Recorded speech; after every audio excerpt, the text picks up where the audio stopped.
Continue to follow our top story. The U.S. confirms no one was hurt or killed after Iran launched a missile attack on a U.S. military base in Qatar. It's retaliating for the American bombing of its nuclear sites. The attack happened a short time after Qatar closed its airspace as a precaution amid threats from Iran. Iran said its missile attack on the base matched the number of bombs dropped by the U.S. over the weekend on its nuclear sites. But those missiles were exploded in midair, we're told, by our defense systems. Iran also said it targeted the base because it was outside of populated areas. And joining us now is retired Air Force officer Rob Givens to break all of this down for us. So first of all, thank you so much for being with us this evening. First, tell us what happened with these strikes, and do you think it leaves room for more escalation?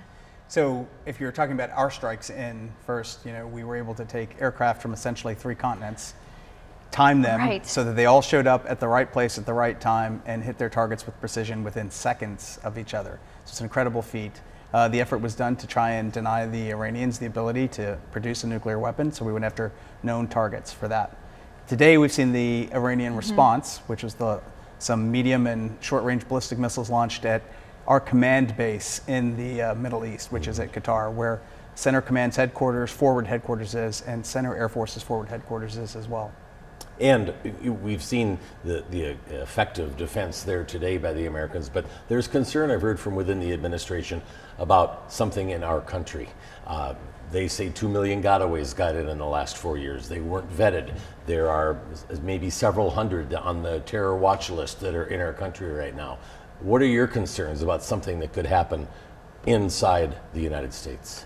Well, when we looked at this problem in the past, when I was still active duty, we always looked at what potential responses the Iranians would have to any form of strike or any type of conflict with Iran. Closing the Straits of Hormuz, missile barrage of allied countries and our bases in the Middle East, and the possibility of a terror attack here in the United States itself. I think we're naive if we think that they have not infiltrated the United States to some degree. The question is will they execute that type of attack? Do we have the intelligence to find those people, to track those people, and stop the attacks? And would Iran really be willing to go that forward? Because that is an escalation that Iran would pay for dearly. Yeah, they haven't closed the Straits of Hormuz. They haven't gone after that oil lane yet. Do you think they're trying to get to the peace table here because they know they basically don't have much left to fire at us because it's been taken out by the Israelis and us? I certainly hope so. I hope that Iran is being a rational enough of an actor to seek peace. The program that we've tried to negotiate with on as far as the nuclear development or nuclear weapons development is something that's got to be given up by the Iranians. I think the president was very clear on that. But we're going to have moral courage as well too in any type of peace way ahead with the Iranians, because we will have to have some form of relations with an Iran, whatever comes next, and that's going to have to take some some faith on our part.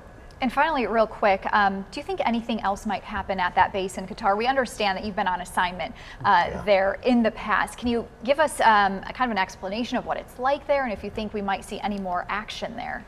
Well, it'll be up to the Iranians. I think that we've signaled that we're willing to stop for now. Hopefully they're willing to stop as well too.